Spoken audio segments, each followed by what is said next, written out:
Shalom. This is Sister Gabby again, or Gabrielle. And this video is preparing for labor and delivery. This is probably going to be a part one because there's so much information that I can give based off of the two different experiences that I have had with my births of my children. So I'm going to give it about 5 more minutes and then I will get started with the information that I have for tonight. So just let's give it about 5 more minutes and we'll see who all is able to get signed on. And if you know anybody who would be interested in this information, feel free to share this video as we're going live. And you can even share it afterwards because I just want everybody to have the right information and be equipped during labor and during delivery. So we're going to give it about 5 minutes and I'll be right back.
All right, shalom.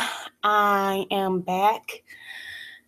It's actually been about 7 minutes. So I'm gonna go ahead and get started. What I did was I collected a couple of supplies. Let me turn my camera back on so you can see me. I collected a couple of supplies that I can show you in this video. But forgive me. Welcome. This is Sister Gabby again. Welcome to my personal space, I guess. Ooh. So, a little bit closer so you can see. Okay. Hallelujah. This video is helpful for those of you who are embarking upon labor. This will be my first labor video and delivery video because I have a lot of information that I would like to go over so that you're not, left in the dark on some things, or so to make sure that you're getting a proper explanation on how to move or how to use certain things in your labor and use certain things during delivery. So this is going to go over a lot of different things that I use during labor and that I use during delivery and that I have used with other moms where I have been fortunate and honored to be allowed to be a part of that home birth, or actually lead and guide that home birth. So I give you all of everything that I know and everything that has been a success and things to look out for. I got my water.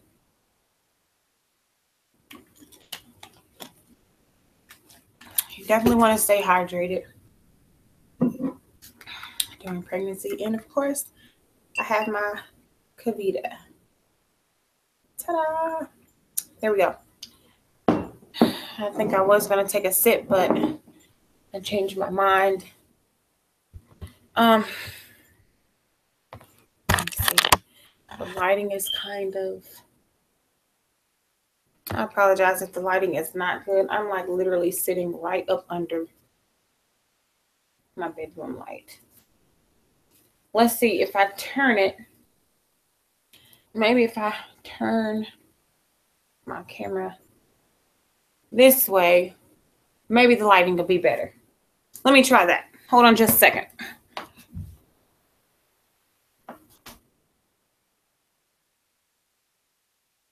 Let's try that. And again, I'm sitting on the floor. So let us see. Okay, let me see. Oh, okay. Yeah, that's better. The lighting's a lot better right here. Okay, so now you're seeing another part of my room, or of my side of the house. I have it's a nice size for a, how many of us is it right now? 7, 4, and for 8 of us. It's a nice size. So each person has their own part of the home. And you're looking at my daughter's part. Okay. So hallelujah. I plead the blood of Jesus over my room, over every entranceway, every threshold. I place the enemy on notice right now in the mighty name of Jesus, and I command you not interfere with this video.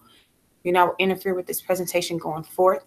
I cover all of those who are watching this video, Father. I rebuke every spirit of fear, doubt, and unbelief, every spirit of anxiety that may come upon the hearts of the mothers that are watching this video. In the mighty name of Jesus, Yeshua the Messiah, our King, our Savior, our Deliverer, I pray, hallelujah, Hallelujah. Okay. So let me grab my basket. Put that right next to me. Let me grab this and this. Okay. Put that here. Okay, hold on. Just let me go grab my drinks. Oh.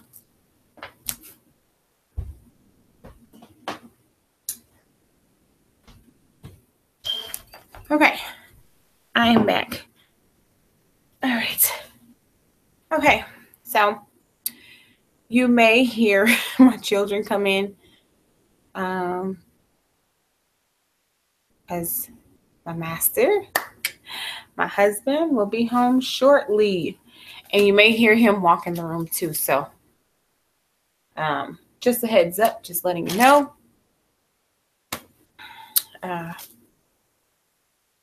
Can't cut out any bloopers. I'm not that tech savvy.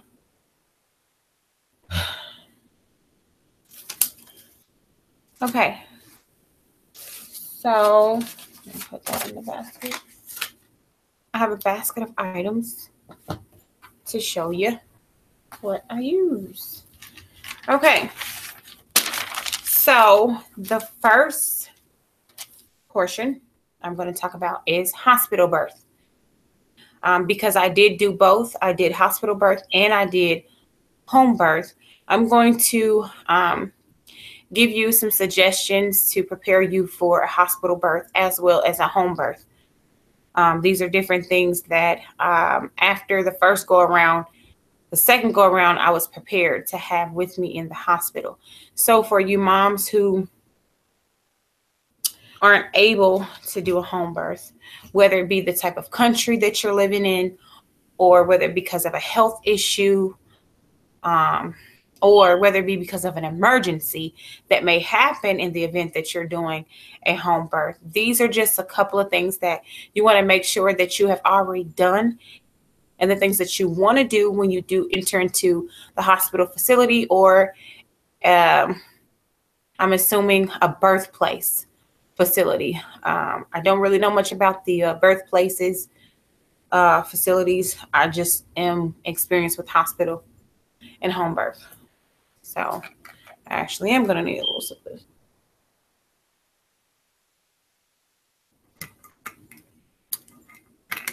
All right, hospital. I hope you can hear me. In the event that you can't hear me, please comment on the video so that I will know the next time I record to speak louder, or I might have to purchase a microphone. So let me know. All right, hospital. What you want to take to the hospital? You want to definitely have a bag that has supplies in there. Your overnight bag. What's going to be in your bag is going to be like key items that you need, like your toiletries,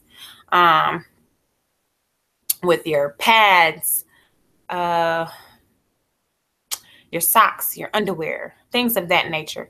And you want to make sure whatever you put in that bag, you want it to be comfortable, because after having a baby, that's the number one thing you're going to be trying to get is comfortable. So make sure you have everything in there that would bring comfort to you. If you need to have footies, house shoes on, bring that to the hospital with you. Make sure you have pads. If you are a first-time mom, I want to remind you, you will be bleeding, and you will be bleeding for a lengthy amount of time. You're going to be bleeding for at least a minimum of 30 days. Those first 4 to 7 days, that's going to be the heaviest when you're bleeding. So you want to make sure that you do have the right amount of pads. Do not buy panty liners. You're going to need like super, because you have been holding a lot of blood in your body for 9 months. Okay. So at least 2 to 3 pounds of your weight that you gain is in blood volume during pregnancy. So you want to make sure that you do have pads. You want to make sure that's a number one item in your 3-night bag, because it's not an overnight bag. It's like a 2-night bag, because you'll be at the hospital for 2 nights in 3 days. Unless the rules have changed. Okay. With that bag, you want to make sure that you have that bag packed by the 30th week. So when you're 30 weeks, your bag should already be packed and ready. You don't want to wait to the last minute. Your brain is going to get boggled in trying to hurry up and rush and put a bag together. So while you have these 8 months, you want to go ahead. Okay, I need this. Oh, I need that. Oh, I need this. Oh, I need that. And I already have your bag packed. My dad used to say to me all the time, and he still says it to me. When I mess up or I leave something, he's always like, be ready so you never have to get ready. So in that same sense, you want to do that with this labor. Be ready with your bag, so that way in the event that labor on, it just goes ahead and gets started, you're already ready. All you got to do is grab that bag and go. Okay, hold on just a second. I'll be right back.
Okay, I'm back. I apologize. I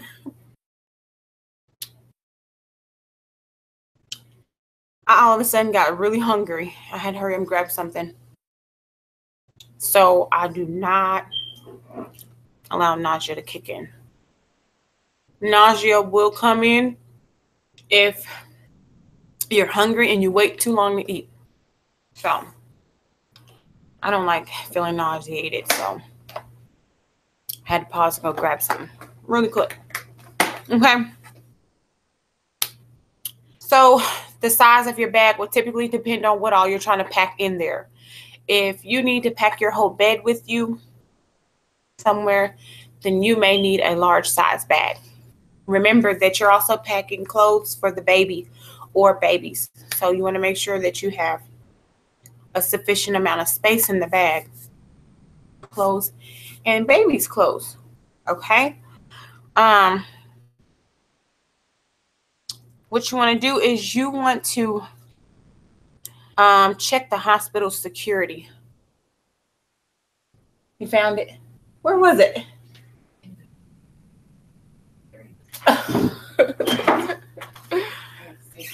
It's cold, tough. Hallelujah. Okay. Thank you. My husband's here. Okay. It was a 3-pack. We don't know the price of it though. It was like $12 for the 3-pack. Okay. 4-pack. Oh yeah, that's right, because that one got burnt. Okay. That was my sister. Okay. So if you're going to deliver in the hospital, please check the security of the hospital. Everything that I'm going to say to you is what I did. Okay, it's very important to check the security of the hospital, because you want to know and make sure that your safety is number one, that they're like the top hospital in protecting babies from getting snatched. You know, they're top hospital in protecting moms from getting snatched. You know, just check the security. Um, you want to see, what do they accept? What do they not accept? So that way, when somebody comes to you, they're not just feeding you something that they want to feed to you to make you do what they want, to make you do what they want you to do. Okay, you want to make sure that you know the procedures of the hospital. You want to know what's acceptable and what's not acceptable. You want to know the laws in your state that the hospital is in. So that way, if you have to stand firm with the staff, just, well, not just now, but with a mom that I was a part of the birth. I was a part of delivering the baby. We actually had to go to the hospital, and I had to be very firm with these people, because they were trying to use fear tactics to deter this mom from sticking to the plan that she had laid out. And in speaking with these people, I was not disrespectful at all. In fact, very honorable. I was just educated. And so they were not used to that. Once they sense that you are educated on how their hospital runs, you're educated on the procedurals, you're educated on the law in that state or that region, they kind of dim down, and they kind of now, okay, we're going to move to her beat instead of, trying to be forceful. So if you know the procedures of that hospital, if you know what is acceptable, you will have a better success rate in dealing with those people. And you won't have as many attitudes. There are some people who just will not be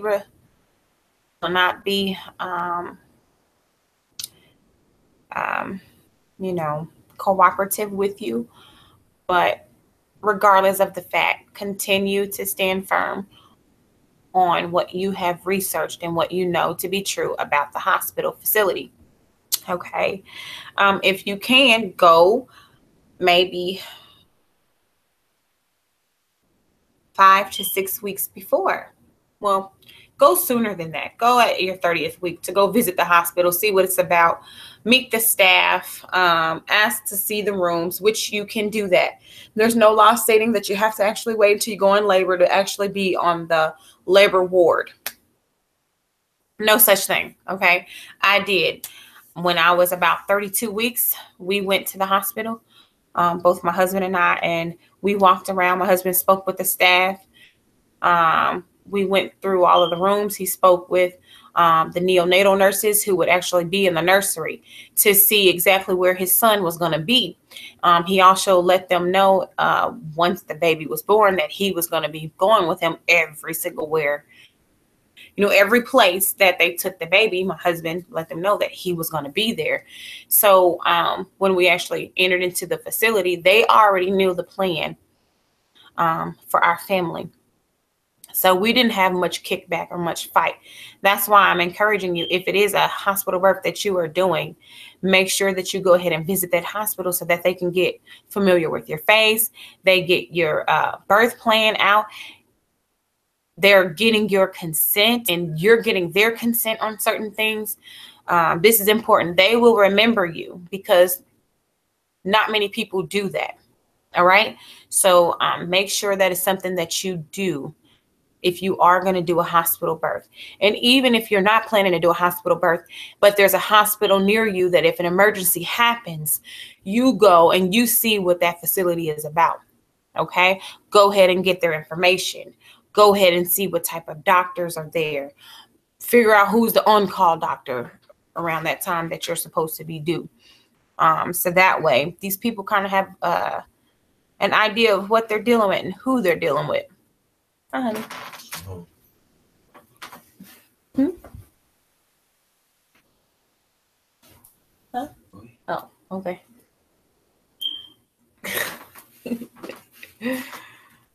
Okay. So, um, also, if you're getting like prenatal visits and you have a doctor already um, assigned to you, make sure you have a birth plan.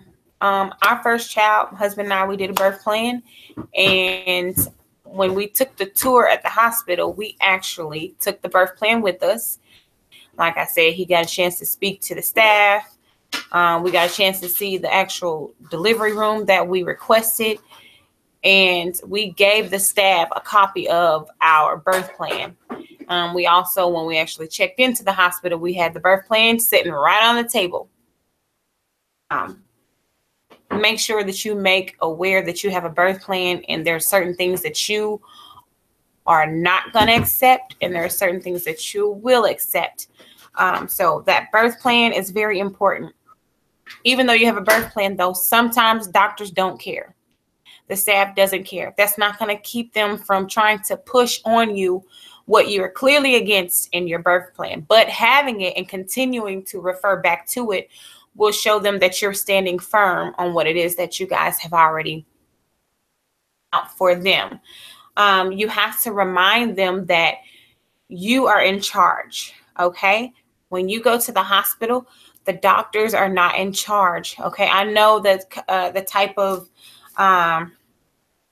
stereotypes that they put before us are you do what the doctor says, but in all actuality, that the doctor is supposed to do what you say because you are paying them. Okay, so make sure that you are continuing to push that. No, this is what's in the birth plan. This is what my husband has decided. This is what we are agreeing to, and we're not going past that. Okay, so you just make sure you continue to push them towards the birth plan, you know, because they're going to try to play on what you're feeling like as you are in labor.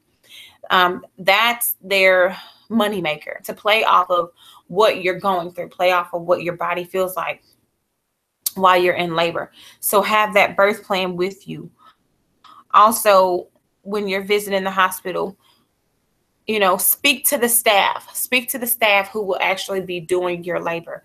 Learn the different doctors and midwives that are that work in the same facility that your actual assigned doctor is to. In the event that your doctor is not going to be able to deliver your baby, you want to make sure that you know who these other doctors are. One of my children, my doctor did not deliver my son, and then the other one, my doctor did. But I was not familiar with his staff. And so I made sure that the second time around, I was familiar. I actually did not get a chance to, I saw that doctor all night, pretty much all 9 months of my child, of me being pregnant with him. I saw that doctor, and on delivery day, he did not deliver my son. I actually had a midwife, so which was cool because that's what I am and I do now. And midwives are a lot better because they work with the mother. They really do. They empathize with the mother. And most midwives have had children, so they know what they're doing. They know how to speak to the mother and things of that sort. So I'm glad I actually had a midwife deliver my first son. But what I was not glad about was that I didn't get a chance to meet the whole staff. So this is my suggestion to you: when you go visit the hospital, when you go to your doctor's appointment, get acquainted with his staff, because if he has to or she has to do another labor or they're out of town, you want to already be acquainted with the midwives, the other doctors on staff, so that way you're still comfortable. Excuse me. You also want to request to see The labor rooms, you can request to see the room. Sorry, I'm eating a nice succulent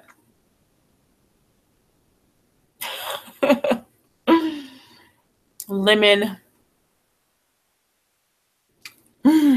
poppy seed muffin. It's really good. All organic. It's really good. Moist. Okay, you can request to see the labor and delivery room. I did. I didn't have any problem. If you're planning to do a natural birth, request, if they have this option available, request the labor room for natural birth. Those rooms are completely different from your regular room. You want to request that up front. So when you go to visit the hospital, request, hey, excuse me, ma'am, excuse me, sir, I would like to see the natural birthing room. I'm very interested in receiving the benefits to the natural birthing area because I am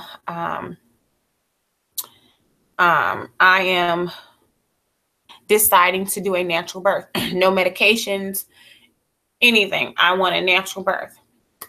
The hospital that I delivered my son at, which was Shawnee Mission here in Kansas, I delivered my son there, and they had 2 different birthing rooms. I requested the natural birthing room, and my husband and I, we got a chance to walk around. We got a chance to see the different parts of the room that I would be able to labor in from the other rooms. It was actually a whole lot bigger. I had a whirlpool in there. I had a shower. I had a rocking chair. I had a birthing stool, I believe. I had a yoga ball. I just had a lot of different amenities in that room that would definitely help with doing a natural birth without any medications or anything. And because I requested it earlier, I was able to receive that room when I did check into the hospital. So don't be afraid. You can ask, do they have an option for just a natural birthing room? Let them know that I am planning on doing a natural birth, no epidural, no other medications to calm the contractions down, just 100% natural birth. Do you guys have that option available?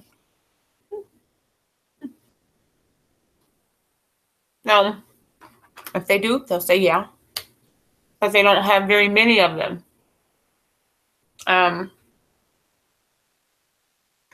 The hospital I was at, I think they only had 4 of those rooms, and then the rest of them were all just regular birthing rooms. So make sure you put in that request early. When you are there, ask for all paperwork. Okay? Every single paperwork, ask them for that right on. Do not wait until you go in labor, because they play on you being in pain and discomfort before they will give you paperwork to sign, because they know that if a mom is in or she's dealing with a lot of pressure, she's kind of disoriented, she's just going to sign it. She's not going to read the paperwork. She's just going to sign it. You can try to give it to your husband. They're not going to go to him. And you can continue to try to push the papers off on him, but they're going to request your signature. So this is what I'm saying. Request that paperwork before you're in labor. If you can request it while you're visiting the hospital, that'd be your best bet. That way your husband can look over the paperwork and he can decide what you're going to sign and what you're not going to sign. Okay. They're going to try to push this paperwork called a blood transfusion.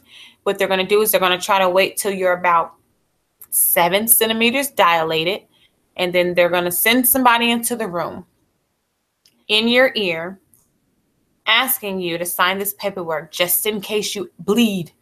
You might bleed out. And that's the type of wording they're going to use. This is just to make sure that you don't bleed out and you can actually die if you lose too much blood. And so hearing those words, any mom's going to be like, give me those papers. and they're going to sign it. I don't want to bleed out. But it does say that you have a chance of HIV, blah, blah, blah, blah, death, all this stuff. But don't hold the hospital responsible. Okay, ask for all of that paperwork before. Okay, because if you don't, that's when they're going to do it. Right in the heat of the moment. Okay. You can request those paperwork. And if they tell you that there is no paperwork to sign, you document that, write that down, and make sure that you have that documentation. Make copies of it, because if they come in that room and they bring you paperwork and they had told you previously that there was no paperwork, they weren't going to do that, you can actually make a complaint, file a complaint against them for giving you falsified information on saying that there's no paperwork, there's nothing that they would bring in there. Okay, so document everything if you're going to do this hospital birth.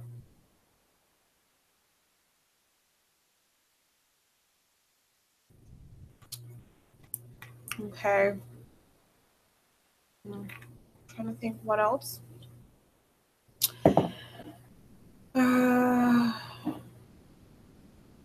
Okay. Stay active. If you go into the hospital, request to walk around. Request to walk around till you can't walk around anymore. Most of the time, once your water break, they don't let you walk around, but you can walk around in your room. Say there's nothing wrong with walking around in the room. I would like to walk around in the room. I do not have to be monitored. That's why I said make sure you check the procedures and the rules of the hospital. If there is no rule stating that the mom has to stay on the bed with a monitor on her belly to monitor the baby, then you can walk around. Okay? Walking around, staying active will make sure that your labor does not stall. Most of the time when you go into the hospital, majority of the women's labor stalls, and it's just mainly because of the environment that they are in. The environment is very stressful. Okay? It typically doesn't have anything to do with the mom, but it's more so the environment. If your mind is not at peace, if you are not at peace, those hormones, that adrenaline, that is all playing a part in whether or not your labor is going to continue to advance or stall. So that's one thing you have to deal with the hospital birth or hospital labor. That's why I don't recommend anybody going to the hospital until they are at like a critical point in labor. And I call it critical point. And where your labor is about 2 to 4 minutes apart each contraction. That's critical. Okay. First time mom, if that happens to you, you don't have to worry about having a baby in the car because it's unheard of. First time mom, your labors are typically longer. But moms who have had more than one baby, you probably want to wait until it's 10 minutes apart. Okay. That's your critical stage to get to the hospital. If that is what you are choosing to do, do all your laboring at home as much as you can. While you're laboring, you can eat before you go to the hospital because they're not going to allow you to eat. Okay. And the reason that they do that is because they want to make sure that your bowels are empty just in case they have to do a cesarean. That is something that a lot of hospitals play on because it's a lot of money in doing cesarean sections instead of doing vaginal delivery.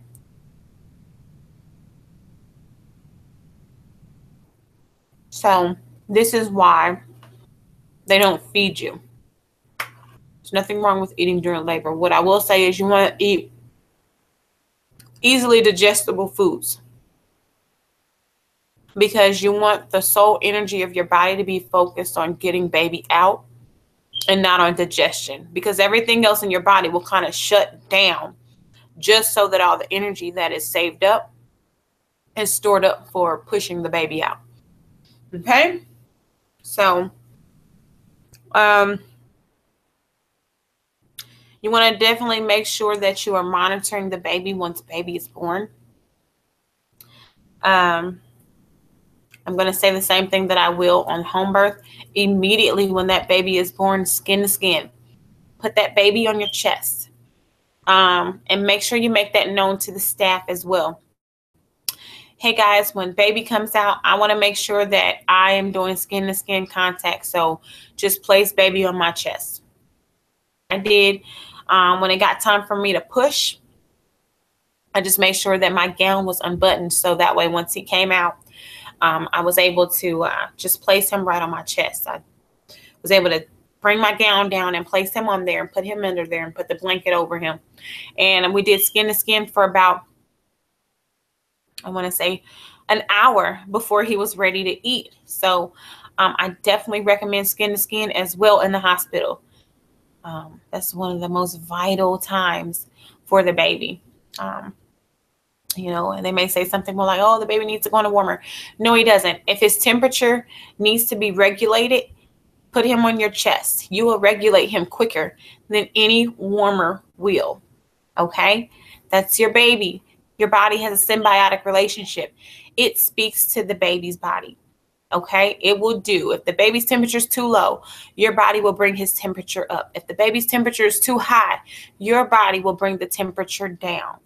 Okay? I recommend skin to skin as soon as possible. As soon as he comes out, you do not have to bathe him.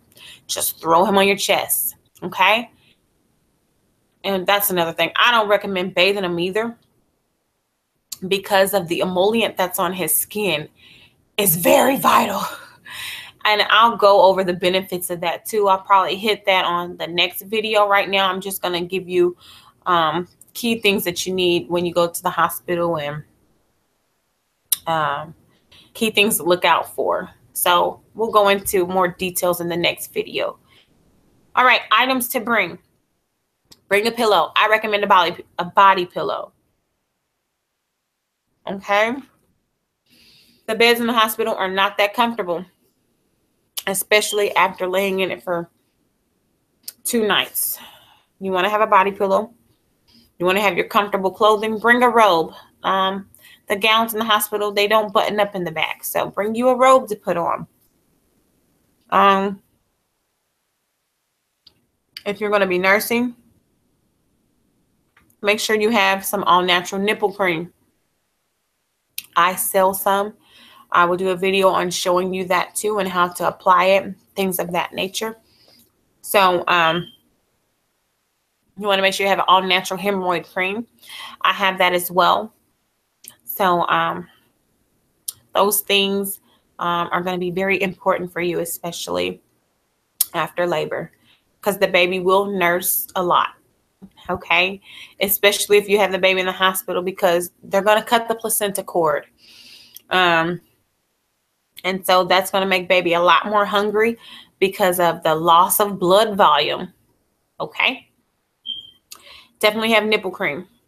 Definitely have hemorrhoid cream just in case you get a hemorrhoid or 2 from pushing. That is common. Okay. That is definitely common. With my first son, I did get a hemorrhoid after pushing him. I was actually fortunate with others. So, but hemorrhoid cream would have been great if I would have had it. Nursing bra. Make sure you have a nursing bra when you go. Extra underwear, healthy snacks. You may get hungry. You only get 2 meals. No, I think you get 3. I think you get about 3 meals in the hospital. You get breakfast, lunch, and dinner. But sometimes the meals aren't filling. So you may want to pack you a couple of healthy snacks. Me personally, I would probably have to have all my dinner and lunch packed because there's certain things that I eat and there's certain things that I don't eat. If you are that type of mom, then you will go ahead and have your meals and everything prepared so that way you'll have something to eat while you're at that hospital stay. Of course, car seat. You want to have weather appropriate clothes.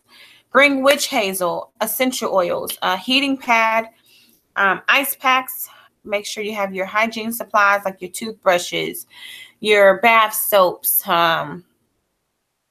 wash towels, you know, things of that nature. If you don't like using other facilities, towels and face cloths, make sure you pack and bring your own. Bring your own pain management. If you are going to want pain meds after having the baby, make sure you bring your own. You know, whatever you take in the hospital, they're going to charge you for. You know, if you take Tylenol, they're going to give you one Tylenol. That one Tylenol is probably going to be like $80. So bring your own pain management. Sometimes it's very cold in the hospital. Bring you some herbal cough drops. Bring silver hydrosol for the baby, you know, to put in his eyes. If you're going to refuse the eye ointment. And also bring your supplements, because you are going to be there for about 3 days. If there's certain supplements that you take, like with me, I take my superfood, I take chlorophyll, I take cod liver oil, I take a lot of different things. So if I know I'm going to be away for 3 days, I'm going to bring my supplements with me. So that way I'm still getting that in my system and it's coming through my breast milk for baby. So that ends that on the hospital portion of labor and delivery. Now I'm going to go over the home birth portion. And then we will be done with the first video, because I am getting hungry again. I'm going to try to get through this as quick as possible. And if there are any other questions, if you guys have questions on something that I don't hit on, please put it in the comments, so that way in my next video, I will definitely answer that question. Okay, let me take another bite of my muffin.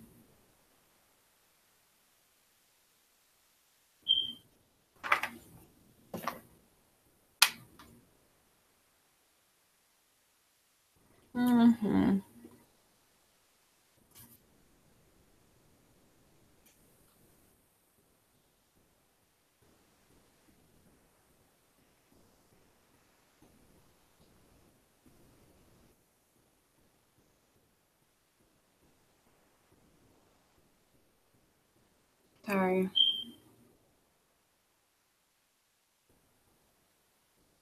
Well, I'm not sorry. I apologize. Got to train myself to not say so many of the same words. Oh. Okay. All right. Home birth. Yay. What I definitely recommend. Okay. So I have a couple of items on here to show you what I'm talking about for home birth. I love talking about home birth.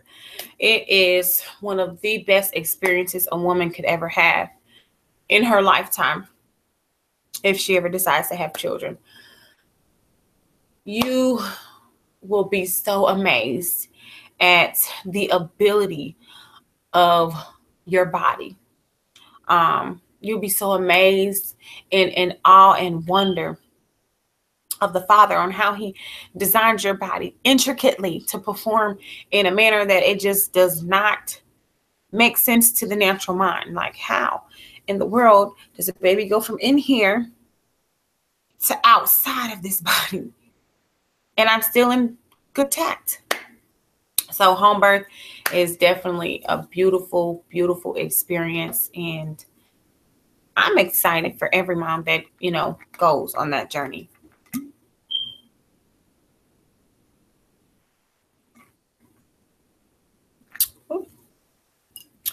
Okay.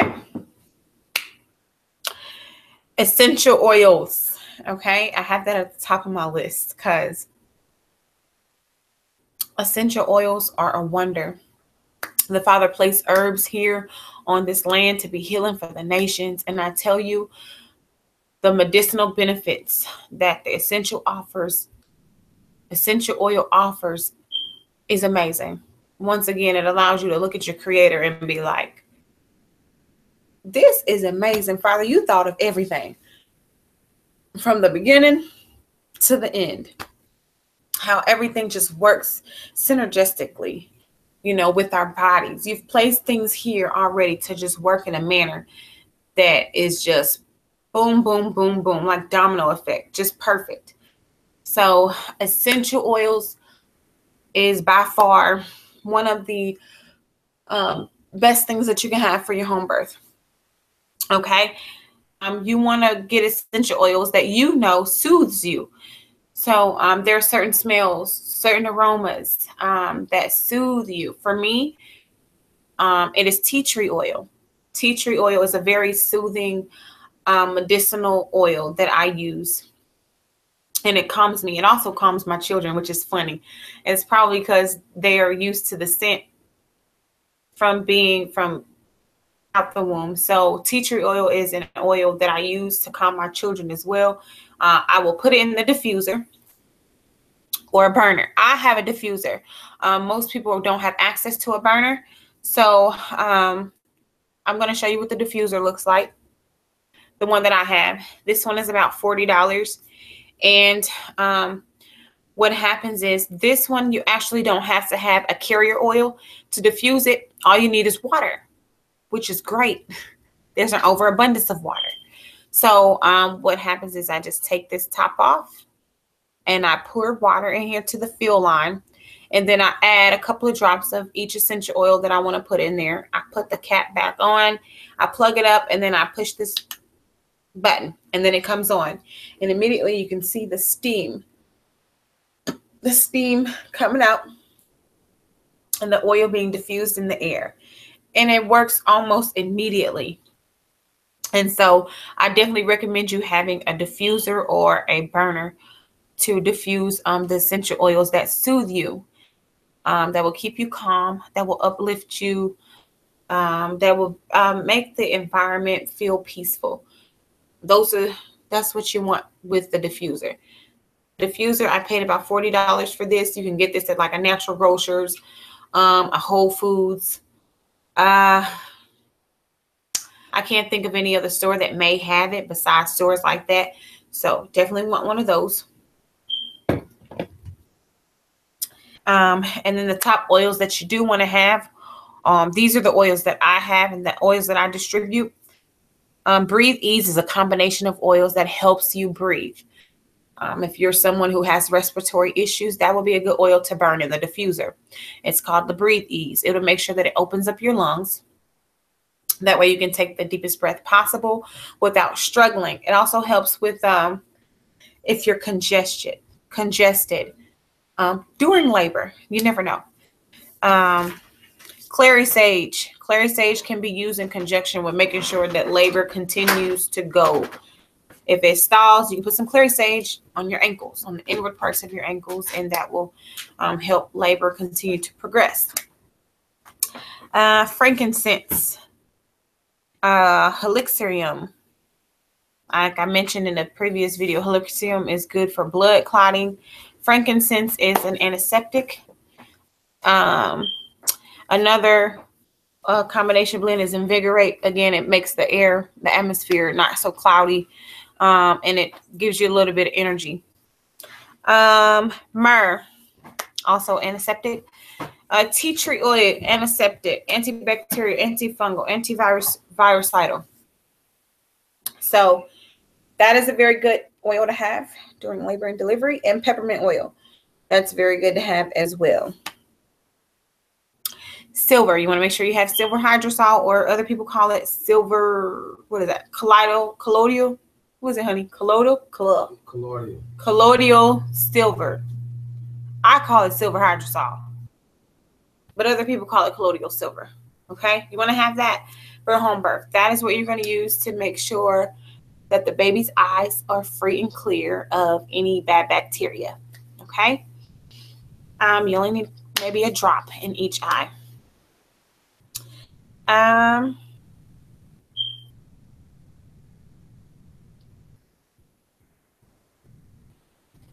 Birth record.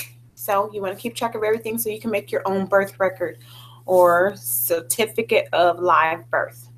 Our people back in the day, we used to just write them in the Bibles.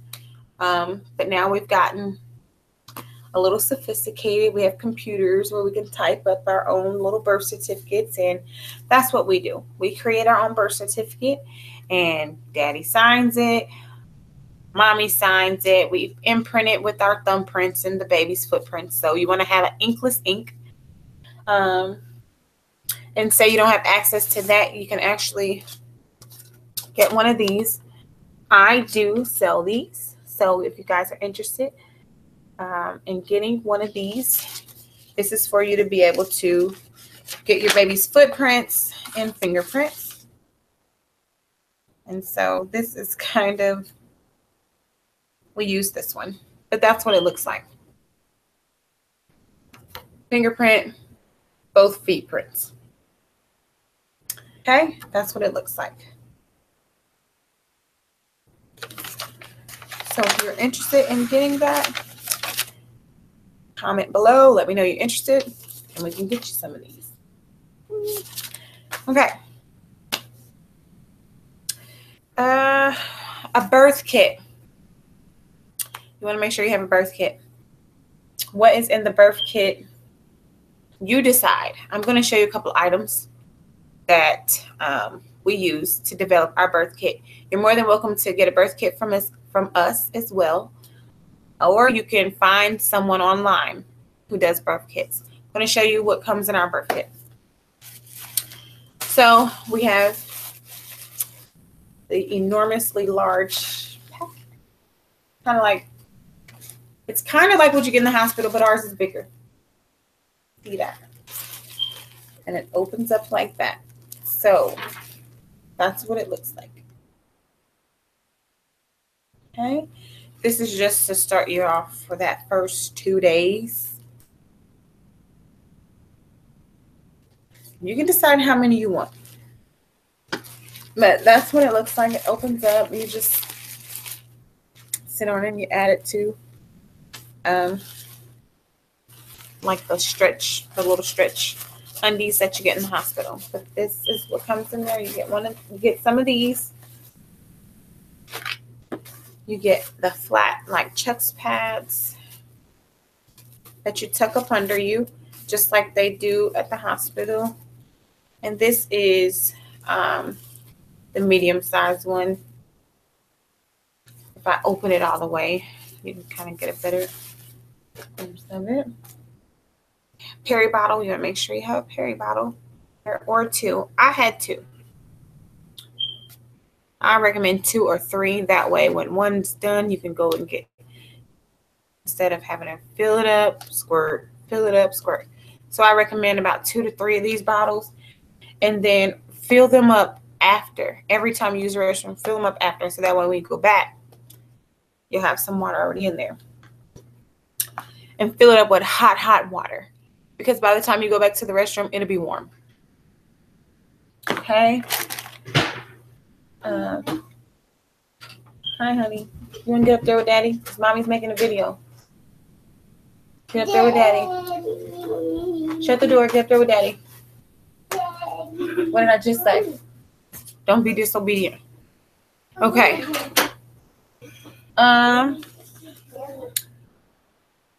What else? There's a lot of other things that comes in it, like your gloves, your alcohol pads. I didn't really grab those really small things. What are you doing? I'm making a video, honey. Okay. Heart Doppler. I have one. This is what mine looks like. I think that's, yeah, pocket fetal Doppler. That's what mine looks like. It's a Sonoline B. This is what they use in the hospital. I actually purchased this off of Amazon, and it has 3 different channels that you can use. Very early on when you're searching for the heartbeat, you use channel 3 so it can detect the heartbeat. So this is the fetal Doppler. I normally have this when I'm in labor or another mom is in labor. Okay.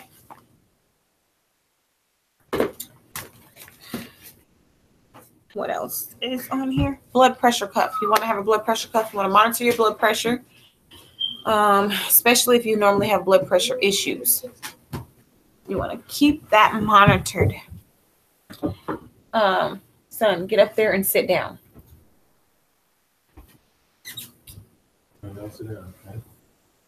All right, herbs for the placenta. For those of you who are deciding to keep the placenta attached to the baby and allowing it to fall off by itself, you want to make sure that you have the herbs for it. The herbs that I used was rosebud petals with the actual whole rosebud, geranium flowers, and lavender. Those are the strongest scents that smell good, that are available. You want to get organic. Okay, you want to get 100% organic herbs. You also want to have a muslin bag for the placenta. I'm going to show you what they kind of look like. Like, here's a bag of some of the herbs that was left over from this previous birth. This is a muslin bag, okay? There's one larger, but we threw that one away because that's the one that we used on the placenta. Okay. And the baby, the cord fell off way before the placenta began to shrink. But if it takes more than 3 days, as the placenta shrinks, you're going to put it in a different bag. So this would be one size. If it continues to shrink, and then here is another size.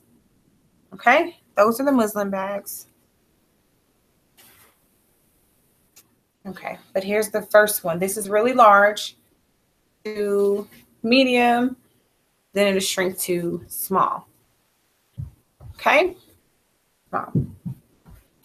So those are the muslin bags, and this is to make sure that air is still getting to the placenta. You don't want it to be all hot and foggy, and you don't want to put in any plastic because then that's when that smell develops. It does have a smell because it's flesh. Okay, those are the muslin bags. I recommend cloth pads after the first 2 to 3 days for comfortability and to diminish the amount of chemicals that are trying to enter into your body from putting on those disposable pads. There are chemicals in there. So if you don't have access to cloth pads, which I do, and if you are interested in purchasing postpartum pads, please make a comment below, because I have a sister in the faith who sews and makes postpartum pads. I think I was actually one of the first ones that she actually made postpartum pads for. I requested postpartum so that I wouldn't have to use disposables.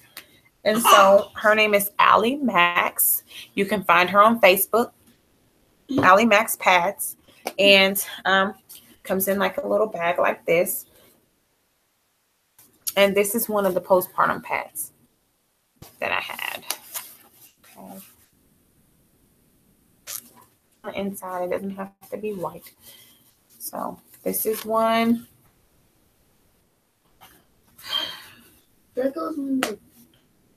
And then this is another brand that I had ended up purchasing. But these are all cloth. They're cloth pads. They button up. What is that? Close your mouth.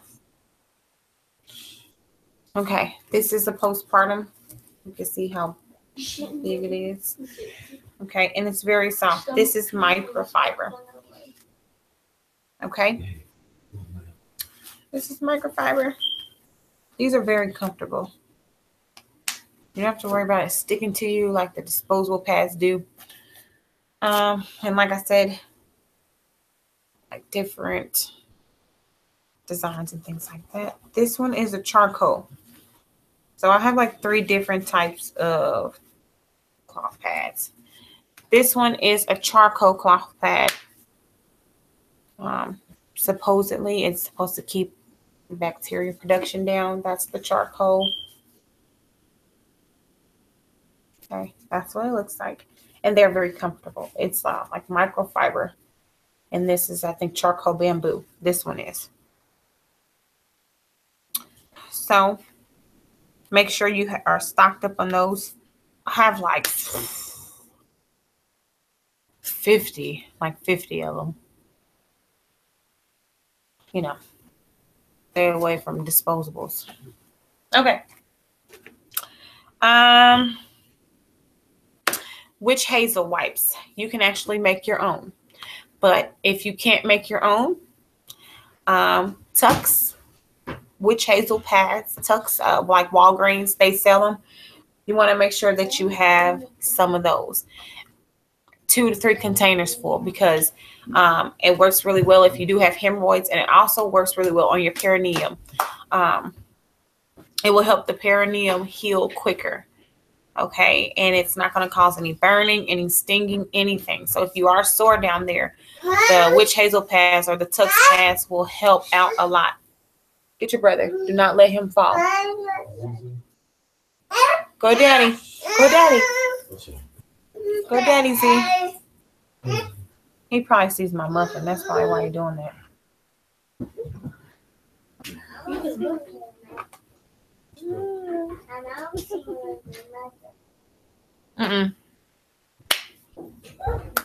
My apologies. No, baby. Okay, be quiet. Again, same thing. You want to have all natural nipple cream. All natural hemorrhoid cream. Okay. I recommend you having a bucket or a bedside toilet. I guess they call it a commode. For you, if you normally have difficulty walking, or if your legs or anything is numb, from is far away, and you don't think you can hold it, if you have a bedside toilet or a bucket, that will be very helpful for you. You can just get up and use the restroom. That may be a little grueling for somebody, but I just wanted to let you know you will be sore, and some of you may have difficulty moving around. Okay, so if you don't have anybody there to help you, having a bucket or a bedside commode will be very beneficial to you. Okay. You can put peat moss in the bottom of the bucket and in the bottom of the toilet. That will cancel out all smells. You won't smell the urine. Okay. If you do have to have a bowel movement, make sure you let somebody know so that way they can help you to the restroom. But if you just have to urinate, the bucket is fine. The bedside toilet is fine. Okay. I went over peri bottles, heating pads. You want to make sure you have heating pad, ice packs, non-disposable ice packs. This is a good brand. This is what we hear. I don't know if you can see the name. See that really good? Okay. But this is a non-disposable heating pads. It is a 4-pack, and I think my sister said it's about $12. We paid about $12 for this. So I would recommend you getting about three of these, 3 sets. So that means you'll have 12 ice packs. And with the ice packs, you want to make sure that you already have them in the freezer. You know, have them in the freezer the week of. You don't wait till the actual day that you're going to be in labor to throw them in there. You want to have them previously. So this is what it looks like. We just got it back out the freezer. We just left them in there. So this is what it looks like. And when you have the baby, if your perineum is very sore, I say non-disposable because you're going to put this on your body. Okay. The disposable ones, you really can't put that plastic up to you. This isn't a plastic. It's a very gentle fabric, and even if you don't want this to literally touch the perineum, you can just put a cheesecloth over it. Okay, cheesecloth over it, and then set that on the hemorrhoids if you have hemorrhoids, or set that right on the perineum, and it will stay cool for a while. Okay, so I recommend non-disposable ice packs. Again, this is the brand, if you can see it. And I think we purchased this. It's called Thrive. I think we purchased this from Amazon. Okay, I think it was a little bit cheaper. So this is what it comes in, a little bag like that.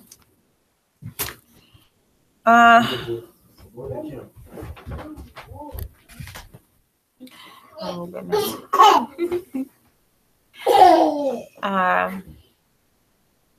If you're gonna do a water birth, get you a pool. It doesn't have to be a labor pool. I birthed my children in like one of their kiddie pools, like a 3-rim kiddie pool. This time around, we actually do have a birth pool, but the first 3-4 births were all in just a regular pool that we purchased from Walmart for every single pregnancy. I didn't have any holes, any leaks, any of that, and I still have it. So get what you can afford. You don't have to pay the $200 to get a birthing pool. If your bathtub is big enough, you can birth the babies in a bathtub. Okay, so you are too loud. I forgot to mention this. You want to have a bucket. We also have these. This is the party birth kit. You want to have a bucket for the placenta. This is for the placenta if you're going to keep it attached to you and baby. And then it's also for like the pool, or you're ready to deliver the placenta, you can squat over the bowl. Okay, or you can set it right in the toilet, like set it over the toilet part, depending on how wide your toilet seat is, and then you can sit, and then this will catch the placenta. So we do have bowls that comes with the birth kit. Okay. Birthing stools. They also have birthing stools. Say you don't want to do a water birth, you want to sit in a stool. Those are good options. I've never personally tried the birth stool before. All of my children have been water birth. And I'll go over the benefits of water birth in another video. But you can definitely get you a birthing stool. I've actually heard of moms who've used the birthing stool before. Again, same thing with the hospital birth. You want to make sure that you purchase all the materials that you're going to need for your home birth. You want that purchased by the 30th week. Do not wait till later, because sometimes what happens is, like what happened this last time with our actual purchase of the birthing pool. We purchased it this week, and what ended up happening is it was supposed to be here by the 34th week. But it ended up coming in the 37th week.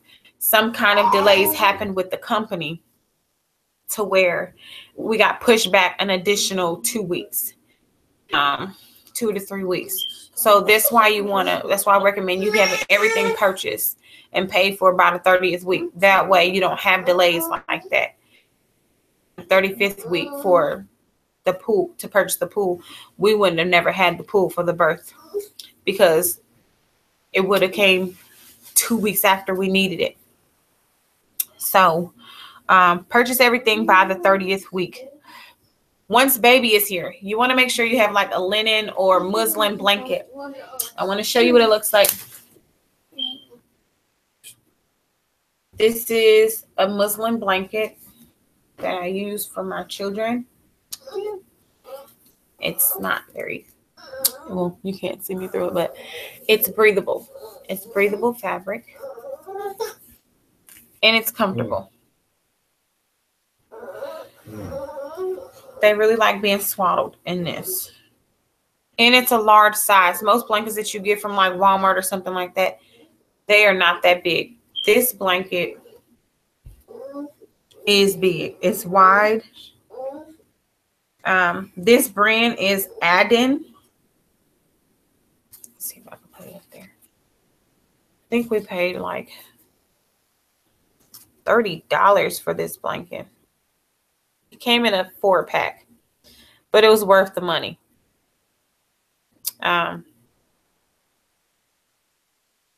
Something as serious as this, you want quality. You want quality over price.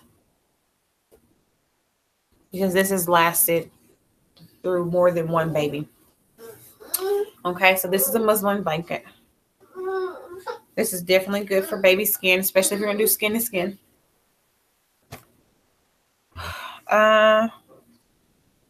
Skin to skin contact immediately. That was the next thing I was going to say. I actually have a shirt that is designed for skin to skin. I'm going to show you what it looks like.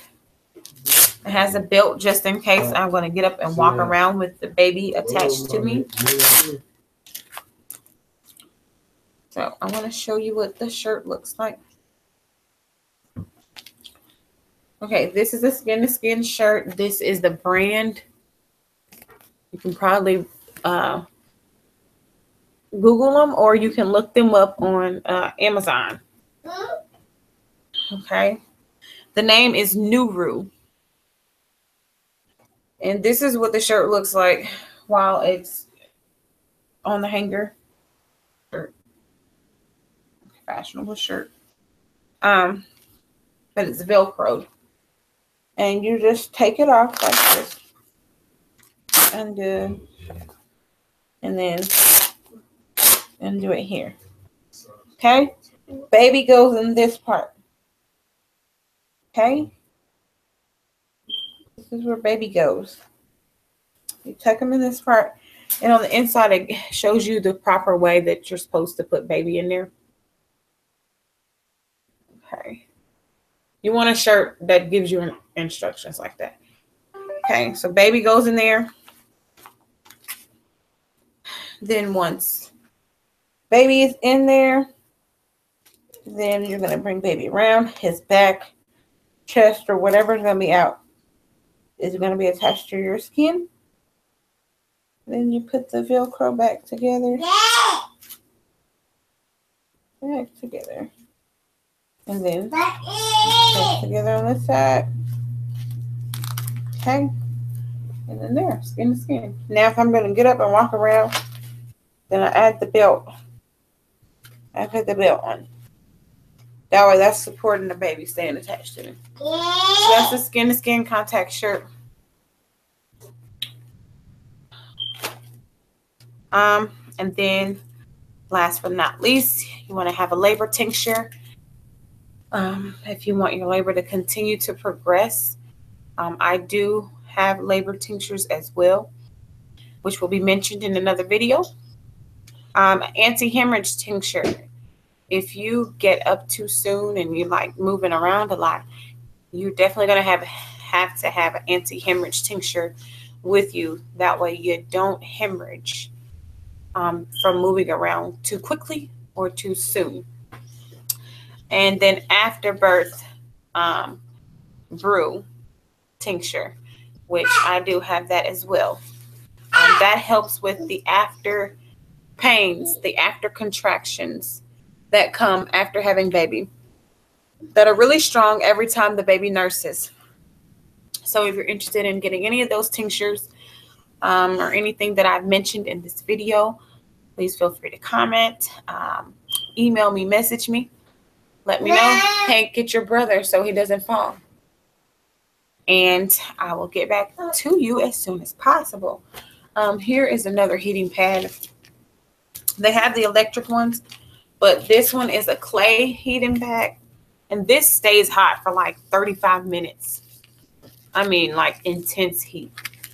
This would be very good for your back or your stomach during afterbirth and during labor. So this is a really good, turn that around so you can see the name of this one. ThermPad, I think that's the name. Oh, ThermiPak, P-A-Q. That's something really good to have too. So I think I showed you everything. The only thing I didn't show you was this right here, which I'll bring it back up in the next video. And this is just a little mini face mask for the baby, just in case you need to give them some oxygen. And what you do, you just attach a little bag to it. So it's just like a little mini baby face mask. That's all. That is it. I think that is everything for this video. In the next video, we will go into more detail. So, bless you.